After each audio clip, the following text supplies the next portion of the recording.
Alright, let's talk about it. Let's talk about it here. Got a media pass, 2 down under. Probably the last time I ever get one of those, because I am known as the person who doesn't pull punches when it comes to sharing his opinion on bike tech. It's all about bike tech. Now, Richie Port just won the Tour Down Under, and I called it. I said Richie's going to win. I'd seen Richie around, and he just looked really glowing. He looked really healthy. He had that look that he was here to win, and he was going to win. And Richie has a track record of good results in GC races, so it's his race to win, his race to lose. If we do look at the GC, we do see that we had second place Diego Ulissi, also as someone I picked as a favourite based on, rode with him the other day and how he lit up a climb at Torrens Hill on the training ride. I picked Ulissi as a contender. This is the Specialized Advantage. Now we're going to talk about bike weight. So Richie won the race. He won the race on a heavy bike. It was about 7.1 kilos.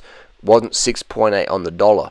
You know, if he was back in Team Sky days, it would have been 6.8 on the dollar on the banana. So that's an extra 300 grams plus heavy wheels and rubbing rotors. Alright, so he won by 25 seconds. He won because he's the best rider there in terms of, you know, the best GC rider there, Richie Port.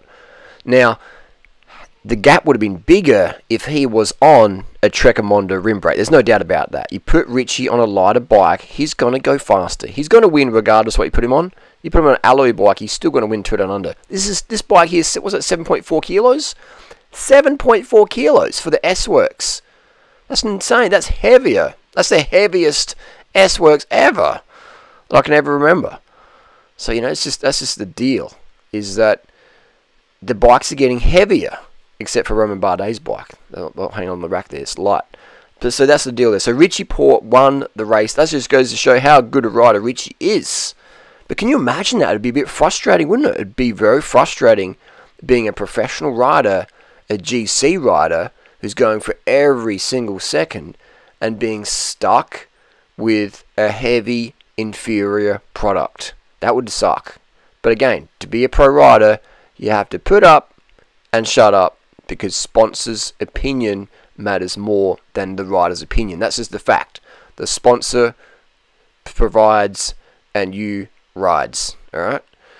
You ride what you provided. What's been provided to you, you be riding that. Alright? So that's just the deal. The sponsor, the provider, the rider's the rider. You ride what you provided. And that's unfortunate. But we had a Michael Storer on the rim brake. He chose Storer, did a good ride today, didn't he? Old Mickey Storer. He's got some stories to tell about the benefits of rim brake. And that's the deal there. So that's the reality. And we have Team Sky was there.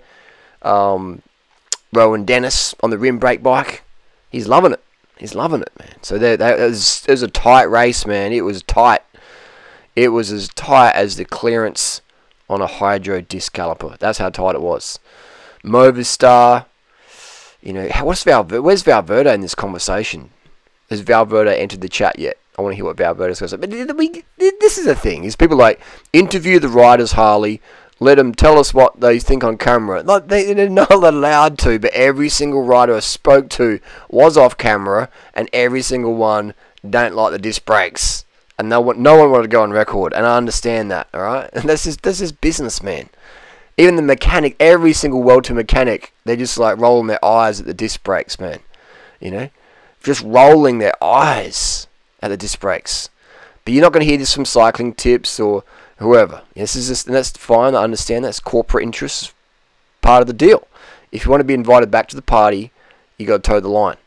But rim brakes are far superior for road racing. Disc brakes for gravel. Disc brakes for mud and dirt.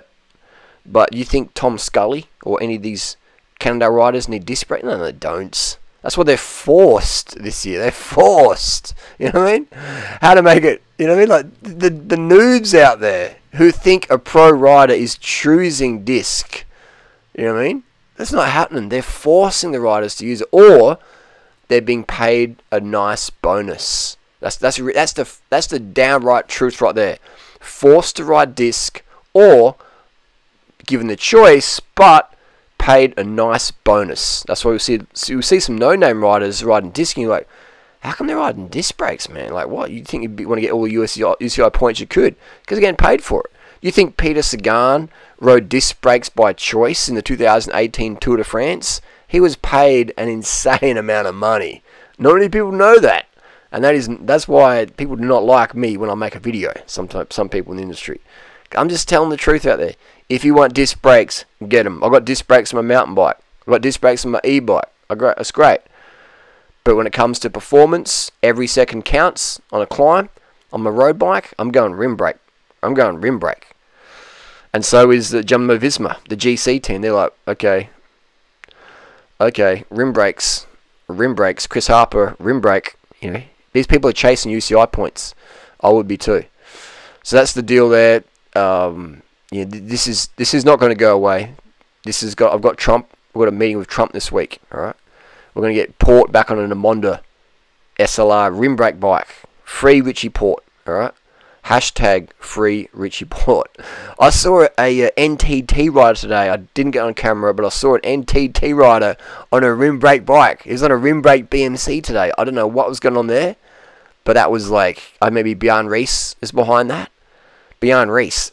Can you imagine Bjorn Rees's opinion on disc brakes? He would be, man, I wish I could get these guys, be a fly on the wall. It would be fucking hilarious. Bjorn Rees. The guy who would like drill out titanium screws, who would file down the thread of a screw to make it lighter.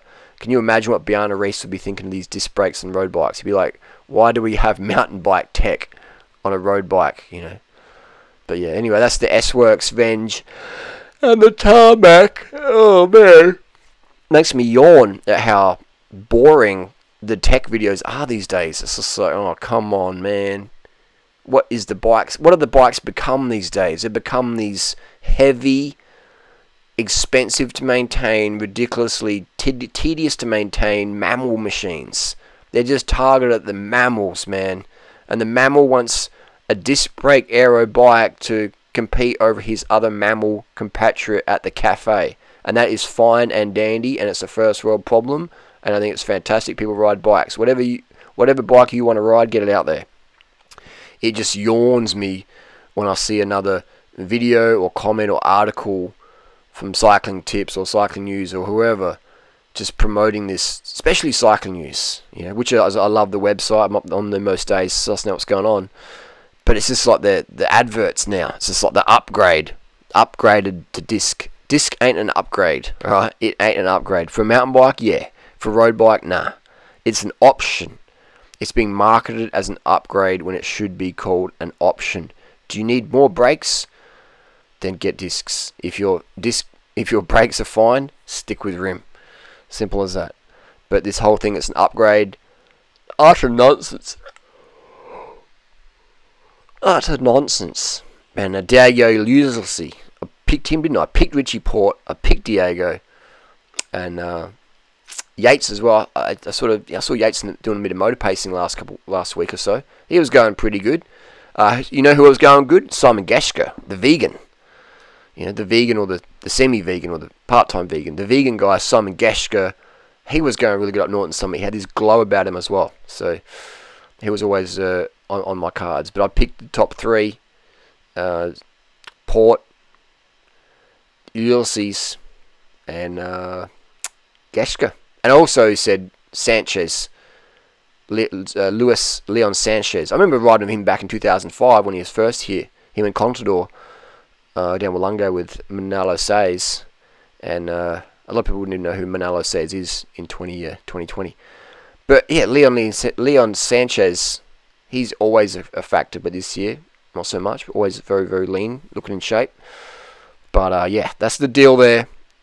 We've got more Tour Down Under tech stuff coming out soon. Give the video a like if you want to see more. Give it a video for dislike if you don't. That's John Cannings again. John is a good guy. He's a bike tech geek as well.